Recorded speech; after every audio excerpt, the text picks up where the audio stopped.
우리가 에베소서를 계속 보고 있습니다. 우리 에베소서를 통해서 우리가 알 수 있는 것은 교회가 무엇인가를 우리가 잘 알게 됩니다.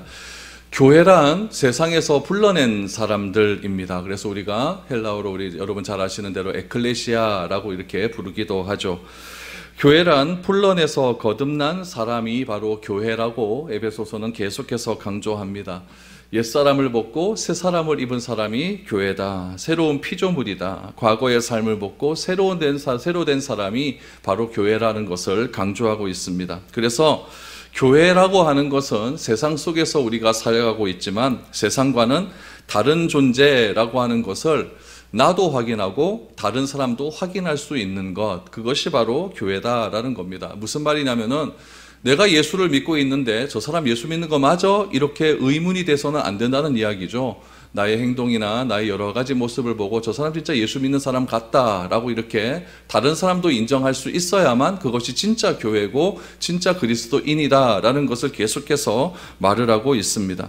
그래서 세상과 구별된 사람을 무엇이라고 이야기하냐면 구원받은 자라고 이야기를 하죠.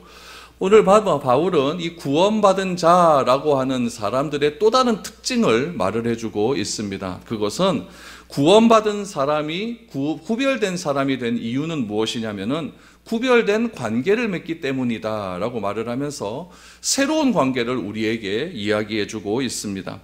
그리스도인이 되었다, 구별된 사람이 되었다라는 것은 새로운 정체성을 내가 이제는 가졌다라는 것이고 새로운 관계가 시작이 되었다라는 것을 표현하는 말입니다. 따라서 그리스도인이란 무엇이냐면은 예전 관계와는 다른 새로운 관계를 맺게 되었다라고 하는 것을 뜻합니다. 다른 말로 표현하자면은 세상에서는 그렇게 하지 않는데 예수를 믿음을 통해서 이제는 다른 관계를 맺고 다른 삶을 살아간다라고 하는 새로운 혁명적인 것들을 우리가 드러낼 수 있어야 된다라는 거죠. 그래서 바울은 오늘 이러한 관점에서 6장 초반부까지 두 부류의 그런 관계를 이야기합니다. 첫 번째는 가정에서의 관계고 두 번째는 사회생활 속에서의 관계입니다. 가정에서의 관계는 부부관계와 부자재 간의 관계를 언급하고 있고 사회생활 속에서의 관계는 직장생활 속에서 우리가 어떤 관계를 맺어야 되느냐. 그런다면 이런 관계가 기존에 우리가 가졌던 그런 관계와는 새로운 혁명적인 관계의 출발점이다라는 것을 강조하고 있습니다. 그래서 오늘은 여러분들과 부부관계는 어떻게 해서 중요한 것인가를 교회라고 하는 차원 속에서 비교해서 우리가 한번 생각해 보아야 됩니다. 그리고 다음 주에는 우리 자녀와 또한 우리 사회생활 속에서 직장과의 관계가 어떠한지를 한번 알아볼 수 있는 그런 시간이 되었으면 좋겠습니다. 오늘 먼저 21절, 우리가 오늘 읽지 않았지만 21절부터 같이 한번 보겠습니다. 21절, 22절부터 한번 보시기 바랍니다. 그리스도를 경외함으로 피차 복종하라. 아내들이여 자기 남편에게 복종하기를 주께 하듯 하라. 21절 우리 지난주에 보았죠. 그리스도를 경외함으로 피차 복종하라. 이 말이 굉장히 중요합니다. 그리스도를 경외함으로 피차 복종하라. 그러니까 그리스도인이라는 것은 무엇이냐면 피차 복종하는 관계를 경험한 사람이다라는 것을 우리가 알게 됐죠. 내가 교회로 존재한다는 것은 우리 지난주에 말씀드린 대로 지혜로운 사람이어야 된다. 지혜로운 사람은 시간을 건져내는 사람이다. 그래서 성경 충만한 삶, 그리고 감사하는 삶, 그런 삶을 살아가는 사람인데 그렇게 성령 충만하고 감사하고 지혜롭고 시간을 건져낸 사람들의 가장 결론은 무엇이냐? 21절의 말씀처럼 복종하는 삶이다라는 것을 말을 하고 있는 것이죠. 그래서 21절에서 복종하는 삶을 이야기하고 있는데 그 복종하는 삶의 적용이 22절 이하에 나오는 말씀이 적용되지 않으면 아무런 의미가 없다라고 이렇게 이야기하고 있는 겁니다. 그래서 21절의 말씀을 우리가 다시 한번 생각해 보시면 21절 다시 한번 보시기 바랍니다. 아내들이여 자기 남편에게 복종하기를 주께 하듯 하라 라고 이야기했는데 요거는 우리말로 번역하면서 이게 좀 첨가가 된 거예요. 원래 보면은 어떻게 되어 있냐면은 아내들이여 자기 남편에게 주께 하듯 이러고 끝입니다. 끝인데 수로가 없잖아요. 그렇죠? 서술어가 없잖아요. 그래서 이게 번역을 하면서 우리나라 번역하는 사람들이 요거를 끼워 넣은 겁니다. 복종이란 말을 끼워 넣은 거죠. 그래서 지금 바울은 무엇이라고 이야기하냐면은 아내들이여 자기 남편에게 주께 하듯 이라고만 이야기해요. 그러면은 그 당시의 사람은 수로가 없어도 다 이해했다는 이야기입니다. 다 이야기를 했다는데 오늘날 우리가 번역이 되었을 때 아내들이여 자기 남편에게 죽게 하듯, 그럼 뭐 하라는 건지 잘 모르잖아요. 그렇죠? 그래서 번역하면서 복종이라고 하는 조금 거친 단어를 썼어요. 거친 단어를 썼는데 그 거친 단어를 사용한 이유를 우리가 조금 살펴보아야 됩니다.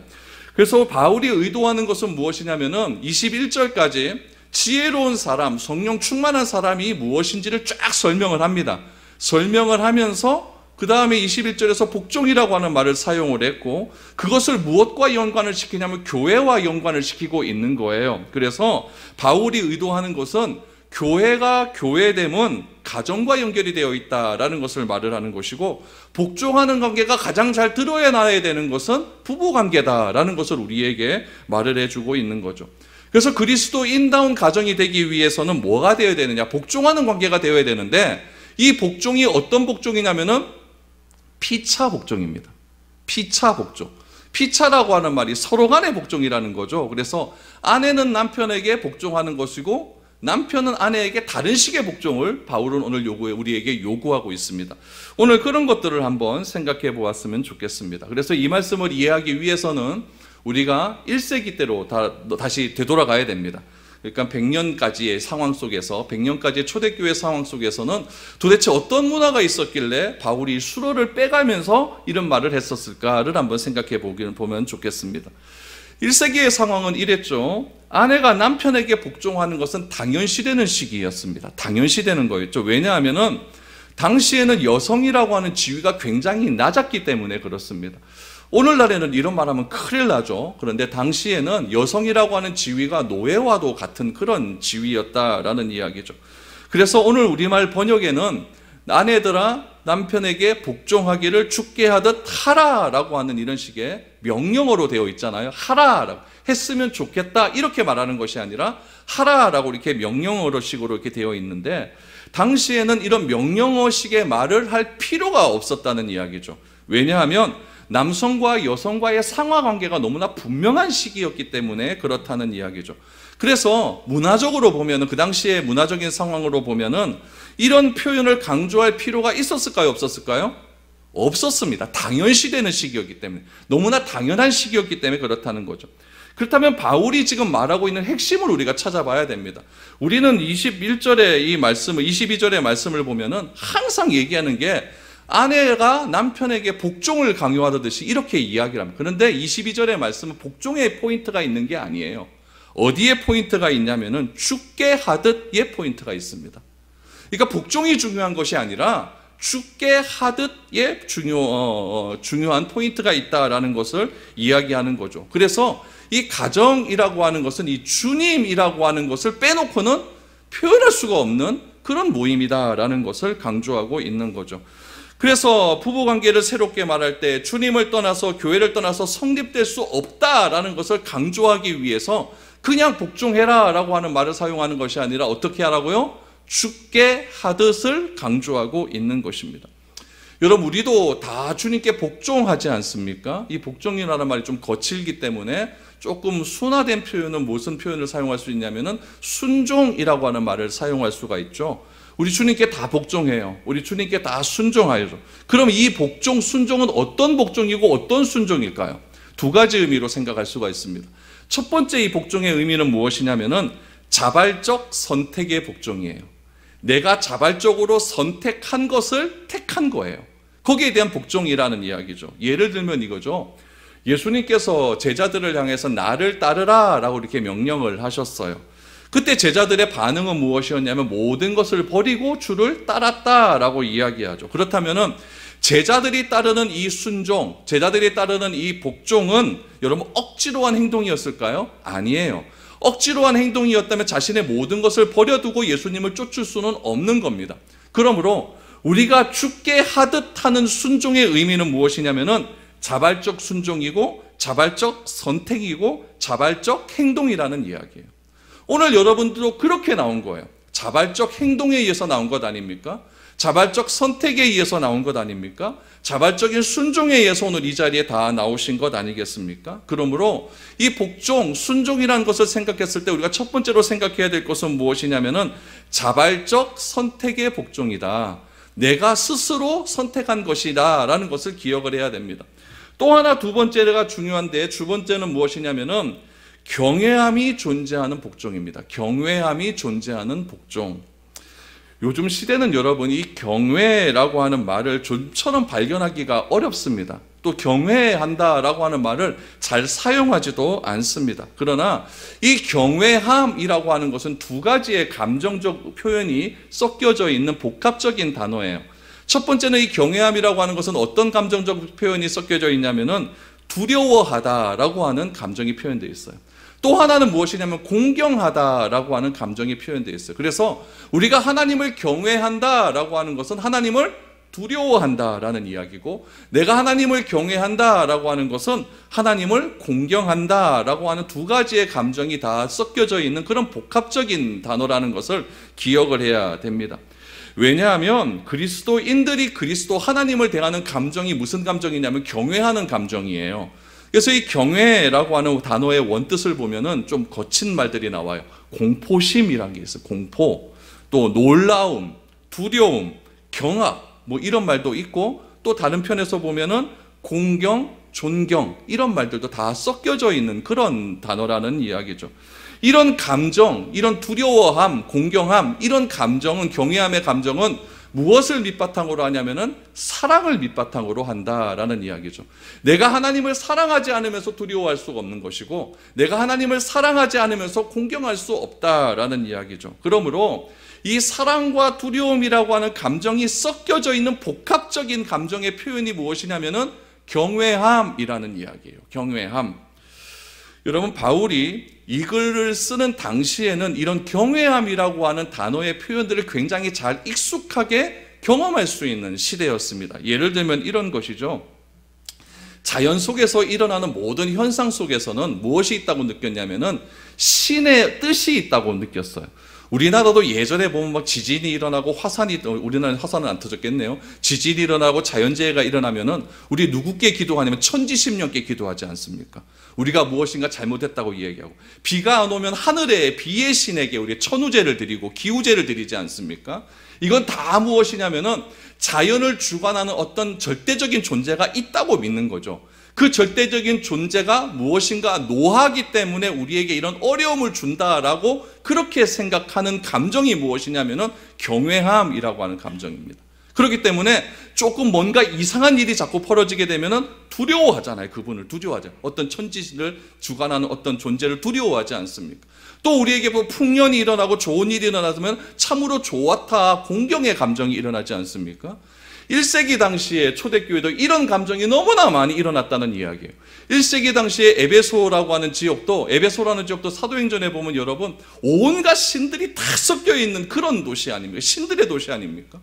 그러니까 신들의 도시에서 화산이 폭발해요. 신들의 도시에서 막 지진이 일어나죠. 에베소와 조금 떨어져 있으면 그 지중해 해안가가 나오는데 해안에서 막 해일이 막 일어납니다. 그러면은 생각하는 거죠. 아, 이런 것들을 다스리는 신들이 우리에게 무엇인가를 지금 메시지를 보내는 신호다라고 생각을 하는 거죠. 그런 의미에서의 경외라고 하는 감정은 그 당시 사람에게는 굉장히 익숙한 단어였다라는 것을 우리는 기억을 해야 됩니다.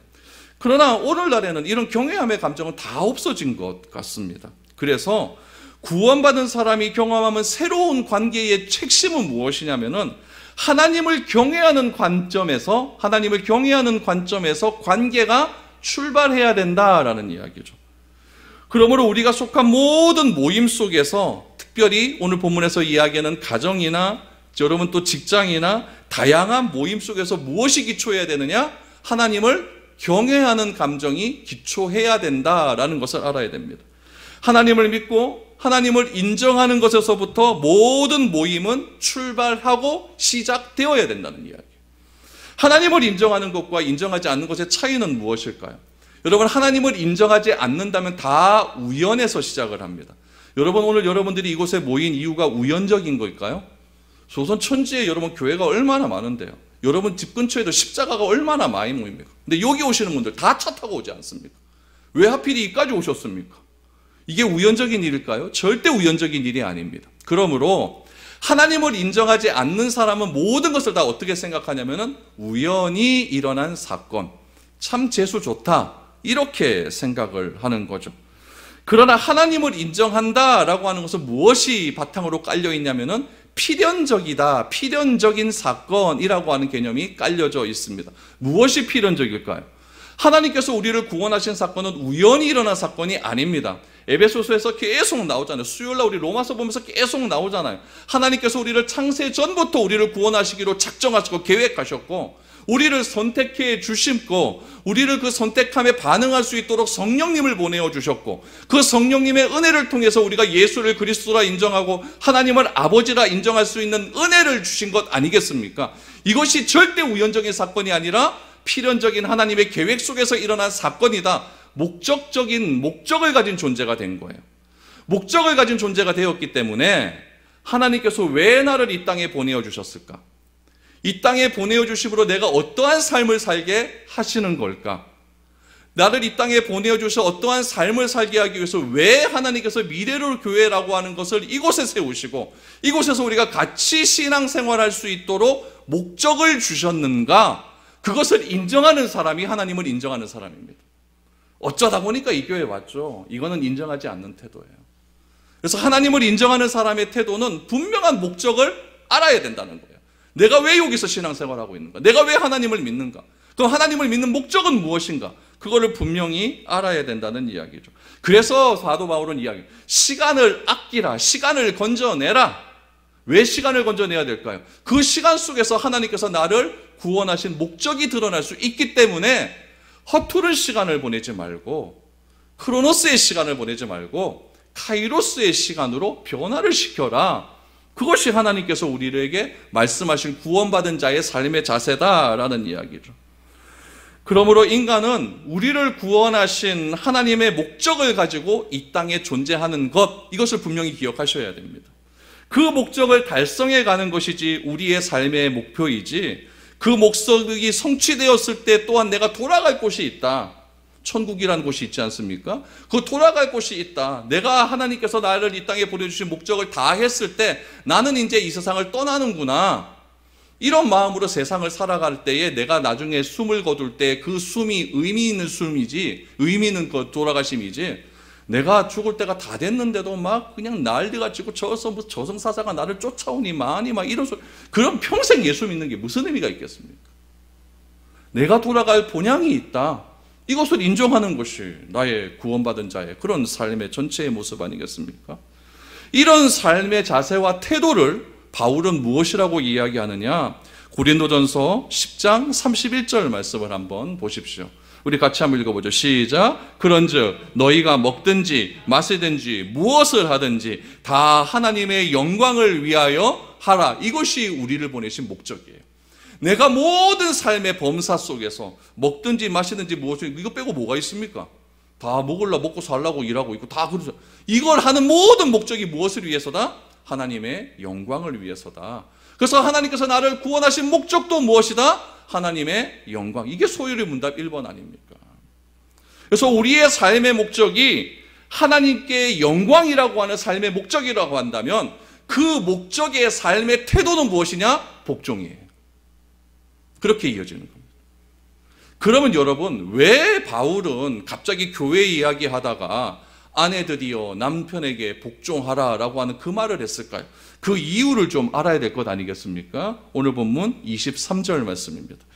이는 남편이 아내의 머리됨이 그리스도께서 교회의 머리됨과 같으니 그가 바로 몸의 구주시니라. 23절에서 복종해야 되는 이유를 머리라고 하는 그 머리라고 하는 단어를 사용해요. 이 머리 이겁니다.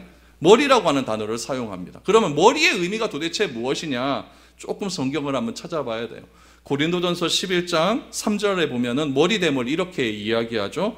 한번 읽어보죠. 시작. 그러나 나는 너희가 알기를 원하노니 각 남자의 머리는 그리스도요 여자의 머리는 남자요 그리스도의 머리는 하나님이시라. 이게 차근차근 올라가는 그런 계단식의 표현을 사용하고 있죠. 바울이 우리 보고 알아야 된다라고 이야기하는 거예요. 그러면 당시에 머리라고 하는 표현은 어떤 의미가 가지고 있느냐? 머리라고 하는 표현은 어떤 권위의 시작이다, 권위의 출발점이다라고 하는 표현도 있지만 오늘 성경에서 말하는 이 권위의 진짜 의미는 무엇이냐면은 우선적인 권위를 이야기합니다. 우선적인 권위. 어떤 권위에는 항상 우선적인 권위가 표현한다. 이 권위의 원뜻은 무엇이냐면은 어떤 사람을 땡기는 힘. 그래서 우리 권위자, 권력자라고 하는 것은 그 밑에 보면 사람이 굉장히 많지 않습니까? 요즘 대선에 나온 사람들도 밑에 쫙 깔려있잖아요. 그러니까 그 사람을 바라보면서 그 어떤 사람들을 땡길 수 있는 힘을 권위라고 이야기하는데, 그 권위에는 무엇이 표현하냐면은 우선적인 것이 존재한다라는 것을 이야기하고 있죠. 그래서 우선 여자 아내들이 남편에게 복종하라고 하는 의미는 무엇이냐면은 남자에게 우선적인 권위가 있다라는 것을 인정하는 것이 성경의 가르침입니다. 그래서 비유를 바울이 들고 있는 거죠. 그 비유를 어떻게 표현하고 있냐면은 그리스도와 교회의 관계를 비유로 딱 들고 있어요. 교회의 머리는 누구라고 이야기합니까? 그리스도라고 이야기하죠. 우리는 뭐다? 수족이라고 이야기하는, 각 지체다 이야기하는 거죠. 이 지체가 내 마음대로 할 수 없듯이, 왜 못하냐면은 머리가 있기 때문에 할 수 없듯이 가정도 그러하다라고 이렇게 비유를 들어 이야기하고 있는 것이죠. 여러분, 이것은 성경이 아니고서는 표현되지 않는 그런 비유적인 표현입니다. 왜냐하면 교회의 머리는 예수님이기 때문에 그래요. 그래서 교회라고 하는 것을 먼저 설명하고 가정을 이야기하는 이유는 무엇이냐면은 이 교회의 구조가 확실하게 이해가 되고 믿어져야 가정에서도 이러한 것들을 행할 수 있기 때문에 그렇습니다. 예수님으로부터 모든 것이 흘러나온다. 그래서 교회라고 하는 거 제가 누누이 말하죠. 교회는 세상의 경제학도 들어와서는 안 되고 세상의 어떤 행정도 들어와서는 안 되고 교회의 오로지 근원은 성경밖에 없다고 말을 하지 않습니까? 그 이유는 뭐예요? 교회의 머리가 예수님이기 때문에 그렇다는 이야기예요. 그래서 예수님의 머리가 되시고 우리는 그의 몸이 된다고 하는 관계가 부부관계에서도 그대로 적용이 되기 때문에 교회를 이해하지 않고는 남자와 여자의 관계도 이해가 안 된다는 것이 바울의 결론입니다. 권위의 원천, 그럼 권위의 원천, 우선됨이라고 얘기했는데, 머리가 권위의 우선됨이라고 얘기했는데, 그 우선됨은 도대체 또 어떤 말이냐? 우리 지난주에 보았던 에베소서 4장 15절에 보면은 그 우선됨이 나옵니다. 우리 15절 말씀 한번 읽어보죠. 시작. 오직 사랑 안에서 참된 것을 하여 범사에 그에게까지 자랄지라. 그는 머리니 곧 그리스도라 라고 이야기하고 있습니다. 그리고 16절 말씀도 한번 보시면 이렇게 나와요. 그에게서 온 몸이 각 마디를 통하여 도움을 받음으로 연결되고 결합되어 각 지체의 분량대로 역사하여 그 몸을 자라게 하여 사랑 안에서 스스로 세우느니라 라고 말을 하죠. 여러분 15절 16절을 성경을 보셔서 다시 한번 자세하게 한번 보십시오. 오직 사랑 안에서 참된 것을 해야 됩니다. 어디서 참된 것? 교회 안에서는 그렇게 해야 된다는 이야기예요. 참된 것을 해야 되는데 그 참된 것이 범사에게까지 자라나야 된다고 이야기해요. 그러니까 교회 안에서 어려운 일이 있든지 힘든 일이 있든지 좋은 일이 있든지 모든 범사 안에서 참된 일이 일어나야 됨을 지금 강조하고 있는 거예요. 왜 그래야 되느냐? 교회의 머리는 누구기 때문에? 예수님이기 때문에 그렇다라는 거예요. 그럼 어떻게까지 자라나야 되느냐? 16절 말씀에 보면 머리에서 모든 지령이 내려옵니다. 내려와서 팔을 움직이게 하고 입을 움직이게 하고 냄새 맡게 하고 다 하지 않습니까? 그걸 어떻게 표현해야 되냐면은 예수님을 통하여서 교회가 세워지고 예수님을 통하여 교회가 세워지고 자라나고 태동해야 된다를 이렇게 표현하게 됩니다.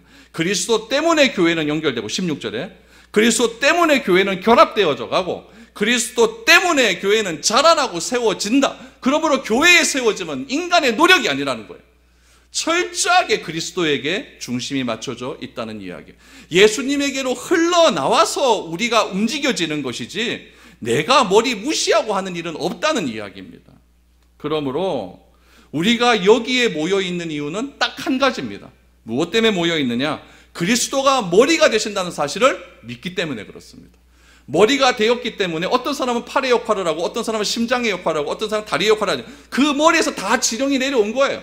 내려와서 주일 11시에는 예배드리러 가야 되는구나 라고 하는 지령의 자발적인 순종, 경외함의 순종, 그것에 의해서 예배를 드리는 겁니다. 이해가 되십니까? 이것이 인정돼야 된다는 이야기. 그것이 그리스도인이고 그것이 예배를 드리는 이유지 그냥 뭐 목사에게 보이려고 가고. 그래서 저는 이런 말 하지 말라고 합니다. 그냥 뭐 여러분들이 한번 안 나오면은 뭐 제가 신경은 쓰긴 쓰지만 목사님 주일 예배 안 나와서 죄송합니다. 뭐 이런 말 하지 말라. 나한테 죄송한 거 아닙니다.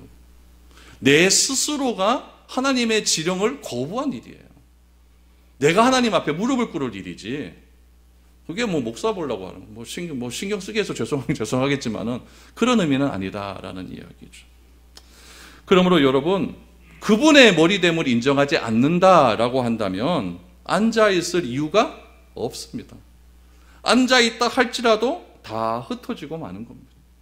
그러나 우리가 사랑 안에서 연합되어지고, 사랑 안에서 자라나고, 사랑 안에서 세워지고, 사랑 안에서 우리가 점점 자라나게 그리스도의 장성한 분량까지 자라난다고 하는 것은 무엇을 인정할 때 가능한 일이냐면 그리스도의 머리 되심을 인정할 때에만 가능한 일입니다. 그래서 아내는 남편의 머리됨을 인정하고, 남편은 그리스도의 머리됨을 인정하고, 그리스도는 하나님의 머리됨을 인정해라. 그 머리됨이 인정할 때 뭐가 들어온다? 복종이 들어온다. 그래서 하나님이 말씀하셨을 때 그리스도는 순종하시고 복종하십니다. 어디까지 달리시기까지? 십자가에 달려 죽으시기까지 복종하는 거예요.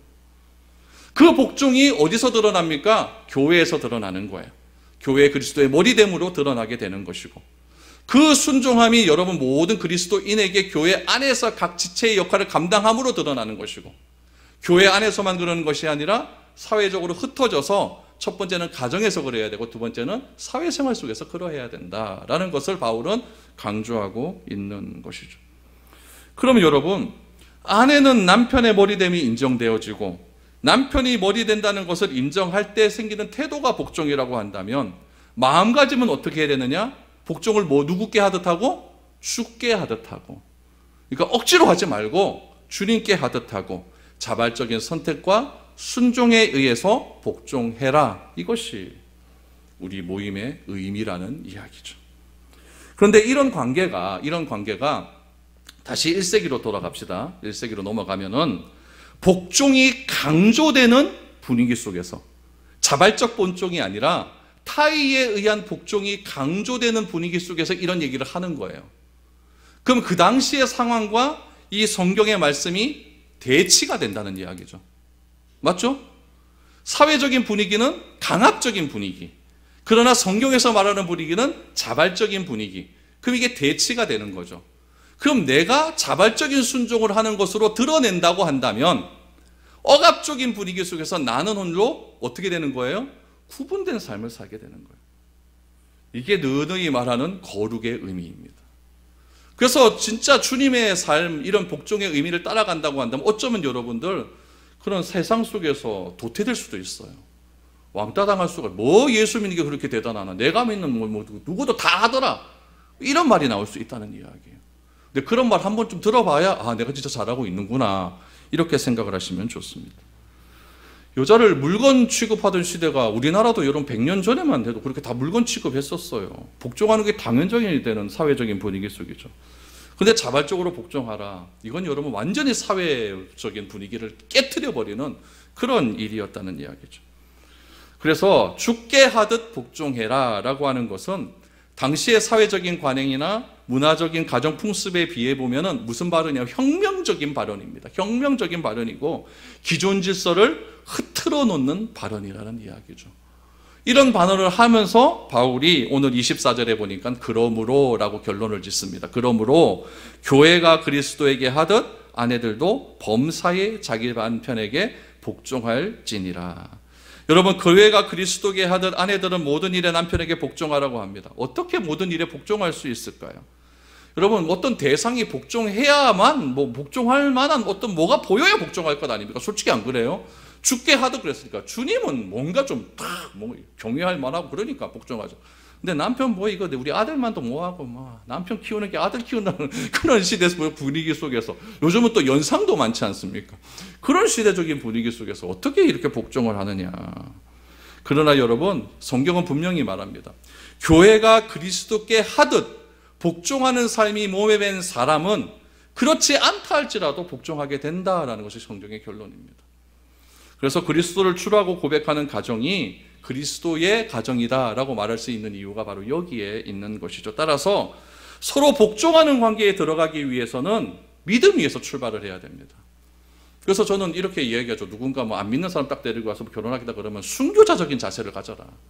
순교를 각오하지 않고는 이건 덜 때리기 힘들다, 이렇게 이야기를 하죠. 그렇지 않으면 여러분, 구별되는 것이 쉽지가 않습니다. 두 번째 보죠.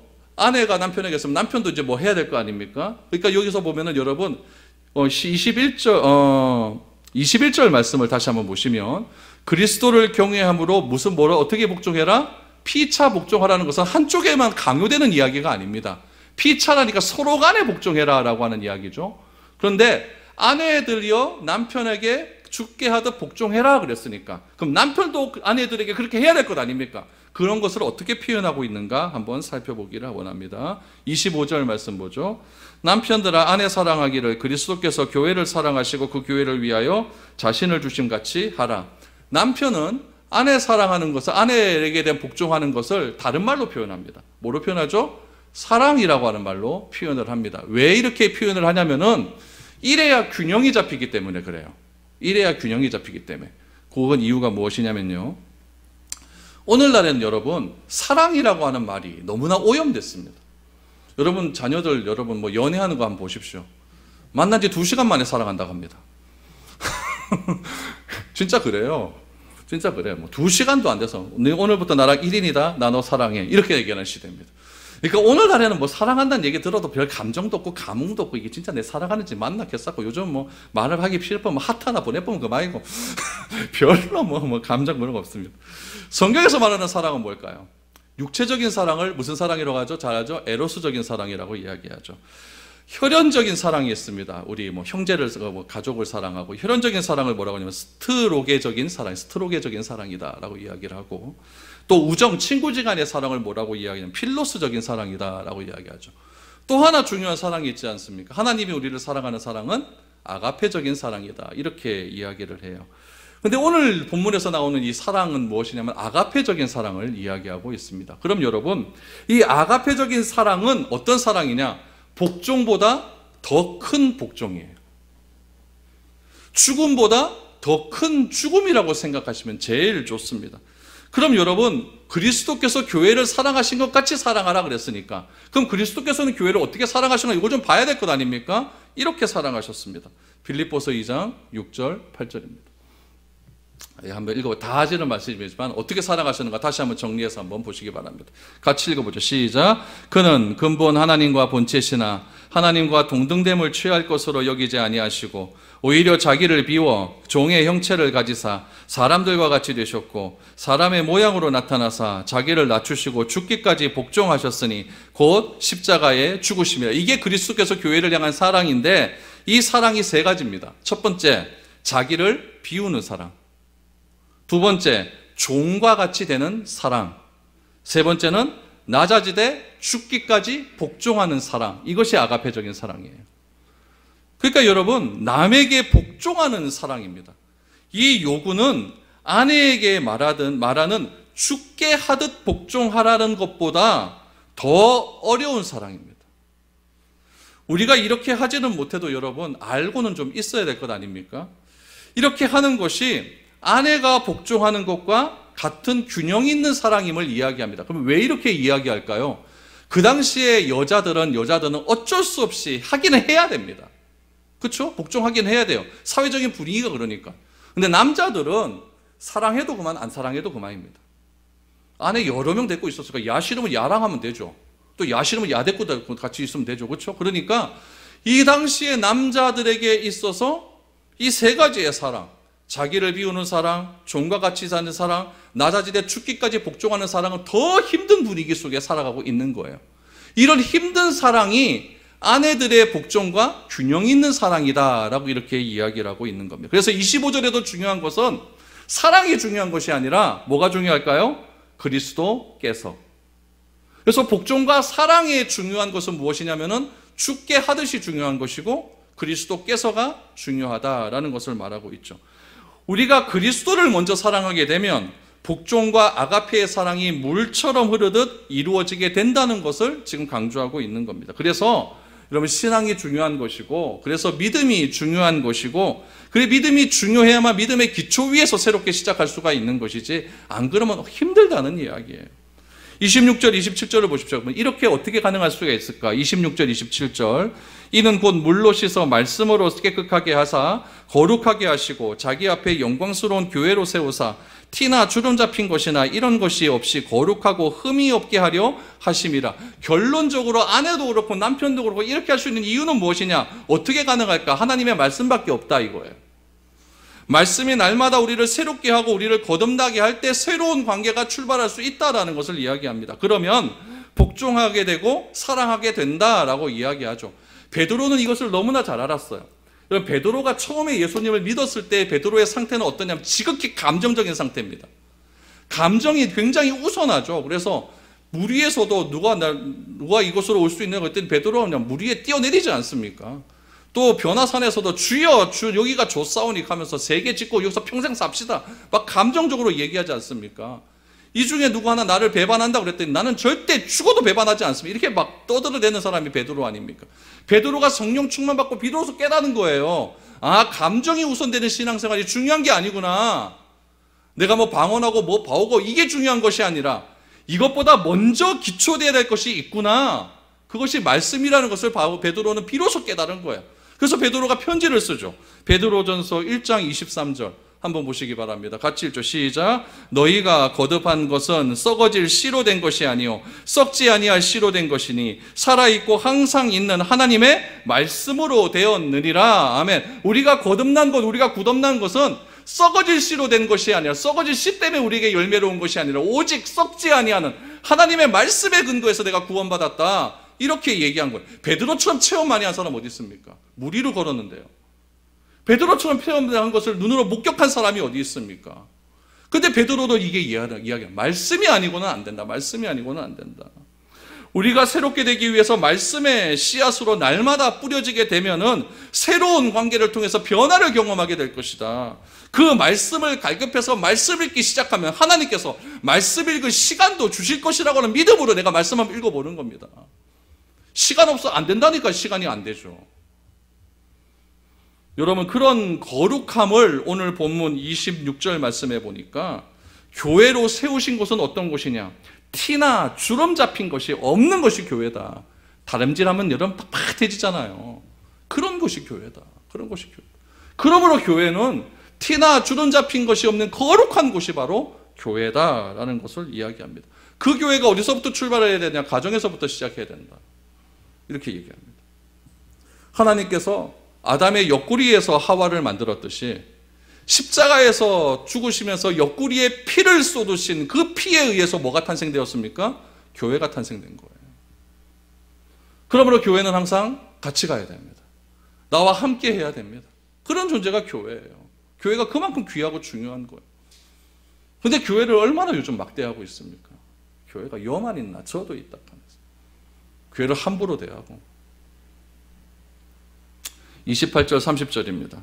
이와 같이 남편들도 자기 아내 사랑하기를 자기 자신과 같이 할지니 자기 아내를 사랑하는 자는 자기를 사랑하는 것이라. 누구든지 언제나 자기 육체를 미워하지 않고 오직 양육하여 보호하기를 그리스도께서 교회에게 함과 같이 하나니 우리는 그 몸의 지체임이라. 또 계속 반복하고 있죠. 아내를 사랑하는 것이 나를 사랑하는 것 똑같다. 왜 그걸 그렇게 비유하느냐? 29절 말씀해 보니까 나를 미워하는 사람은 없다. 나를 학대하는 사람은 없기 때문이다. 온전히 나를 미워하지 않고 나를 양육하고 나를 보호하기에 힘쓰는 것이 그게 우리의 삶 아니겠느냐. 마찬가지 그리스도께서 교회에서도 교회를 사랑하심이 그와 같다. 그와 같다.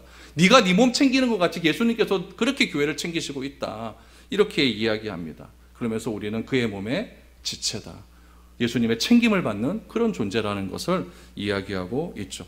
그래서 바울은 이 교회를 설명하면서 가정을 이야기하고, 그럼 가정의 출발인 부부는 어떻게 출발했느냐? 31절에서 33절에 보면은 결론적으로 이렇게 얘기하죠. 그러므로 사람이 부모를 떠나 그의 아내와 합하여 그 둘이 한 육체가 될지니 이 비밀이 크도다. 나는 그리스도와 교회에 대하여 말하노라. 그러나 너희도 각각 자기의 아내 사랑하기를 자신과 같이 하고 아내도 자기 남편을 존경하라. 여기서 중요한 말씀은 32절의 말씀입니다. 이 비밀이 크도다. 이 비밀이 크도다. 이 비밀을 무엇으로 이야기하는? 나는 그리스도와 교회에 대해서 말하노라. 그러니까 오늘 본문의 말씀은 아내 뭐 잘해라, 남편 잘해라 이 얘기가 아니에요. 이 얘기 갖고 무슨 부부 강육 세미나 이런 거 하는 게 아니에요. 왜 이야기를 끄집어냅니까? 교회 이야기하려고 끄집어내는 거예요. 교회 이야기하고 끄집어내는 거예요. 교회는 혁명적인 곳이 되어야 된다는 거죠. 교회는 그 당시의 질서와 모든 체계를 무너뜨리는 곳이 되어야 된다는 이야기입니다. 어떻게 해요? 뭐 으쌰으쌰하고 뭐 데모해서요? 그거 아닙니다. 우리의 구별된 삶을 통해서 혁명을 일으키는 곳이 교회가 되어야 된다. 그것을 말하기 위해서 부부관계를 끄집어내고 있는 것이죠.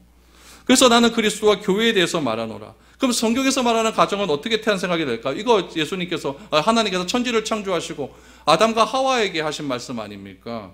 그리스도를 주로 고백하는 사람이 부부가 되기 위해서 첫 번째 부모 떠나라고 이야기하죠. 남자가 부모를 독립해야 된다는 얘기죠. 여자와 한 몸이 된다. 여러분, 이것이 비밀이에요. 어떻게 다른 사람이 한 몸이 될 수가 있겠습니까? 이거 안 되는 일이에요. 그러나 비밀이에요, 비밀. 교회도 마찬가지죠. 여러분 다 다르잖아요. 저하고 똑같이 생긴 사람 하나도 없잖아요. 저하고 같은 성격 가진 사람 하나도 없잖아요. 근데 이 교회를 뭐라고 이야기합니까? 하나 되는 공동체라고 이야기하지 않습니까? 이것이 비밀이라는 얘기예요. 그 비밀을 유지하기 위해서는 어떻게 이야기해야 되느냐? 독립을 해야 되는, 독립에 대한 세 가지를 이야기하죠. 육체적 독립, 경제적 독립, 정신적 독립. 이것을 이야기해야 된다라고 말을 하죠. 이것이 비밀이다라고 말합니다. 바울은 그리스도와 교회에 대해서 다시 말합니다. 피차 서로 복종하고 서로 사랑하라. 그래서 성도로서 남편과 아내는 언제든지 새로운 관계를 맺고자 하는 그리스도인이어야 한다라는 것을 이야기하죠. 그래서 먼저 이런 새로운 관계를 이야기하기 위해서는 우선되는 게 중요한 거다. 그 우선되는 것이 무엇이냐? 그리스도와 교회에 제시된 하나님의 구원의 비밀을 깨달아야 된다. 이것을 믿어야 된다.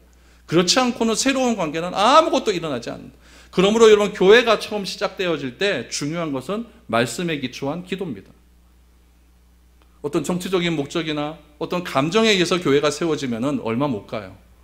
그래서 처음 시작할 때 6개월, 7개월 동안 교회로서 등록도 하지 않고 온전히 하나님 말씀 보면서 우리에게 주시는 그 말씀이 무엇인지 찾는 이유가 바로 여기에 있는 거예요. 그것을 알아야 새로운 관계가 형성될 수 있기 때문에 그렇습니다. 그런 관계를 사랑의 밑바탕에 둬라. 오늘 이 마지막 말씀 하나 읽고 마치도록 하겠습니다. 요한복음 14장 21절입니다. 같이 읽죠. 시작. 나의 계명을 지키는 자라야 나를 사랑하는 자니 나를 사랑하는 자는 내 아버지께 사랑을 받을 것이요 나도 그를 사랑하여 그에게 나를 나타내리라. 이 말씀이 굉장히 중요한 말씀입니다. 하나님의 계명을 지키는 자가 하나님을 사랑하는 자다라고 말을 합니다. 하나님의 계명을 지키려고 애쓰고 기도하며 하나님을 구하는 자를 하나님을 사랑하십니다. 그러면 그 사랑을 통해서 어떻게 되느냐? 그 제일 밑에 보니까 21절에 보니까 나도 그를 사랑하여 그에게 나를 나타내리라. 내가 복종하고 내가 사랑하는 것을 통하여서 그 복종과 사랑을 통해 누가 드러납니까? 하나님이 드러나는 거예요. 하나님이. 이게 사랑이라는 거예요. 교회 안에서 성도를 서로 사랑하고 서로 위해주고 격려해주고 배려해주는 그 마음을 통하여서 누가 드러난다? 하나님이 드러나는 거예요. 가정에서 그 마음을 통해 하나님이 드러나는 거고 사회생활 속에서 그 마음을 통해 하나님이 드러난다라는 이야기죠. 그러므로 내가 하나님을 진심으로 사랑하게 된다면은 하나님께서 나를 사랑하는 그 사랑이 내가 실질적으로 느껴지게 되는 것이고 그 사랑을 통해 내가 이웃을 사랑하게 된다는 거예요. 그 사랑은 내가 하는 사랑이 아니라 하나님을 드러내는 하나님에 관한 사랑이라는 것을 우리에게 말해주고 있는 겁니다. 저는 오늘 이 말씀을 준비하면서 이런 사랑함이 우리 가운데 많이 넘쳐났으면 좋겠습니다. 이번 한 주간 살아가면서 사회생활하면서 여러분 그런 사랑을 무지하게 드러내십시오. 자는 안 저러는데 자는 너는 왜 그러느냐? 말하지 마십시오. 그냥 사랑을 막 드러내십시오. 그러다 하다가 내가 밥 한 끼 사줄게 좀 가르쳐도 그러면 드러내십시오. 그런 사랑을 드러내셔서 우리 한 사람 한 사람을 통하여서 진짜 교회됨이 이 세상 가운데 구별됨으로 나타낼 수 있는 혁명적인 사건이 좀 많이 터져 나왔으면 좋겠습니다. 그것이 여러분 신앙생활하는 이유가 아니겠습니까? 이게 아니라 이런 믿음 생활 가지고 그렇게 신앙생활함을 통해서 내가 교회됨을 온전히 드러낼 수 있는 그런 우리 모두가 될 수 있기를 바랍니다. 그래서 이런 간증들이 좀 많이 나왔으면 좋겠습니다. 이번 한 주간 그런 믿음을 통해서 우리 하나님의 사랑을 드러낼 수 있는 저와 여러분 될 수 있기를 바랍니다.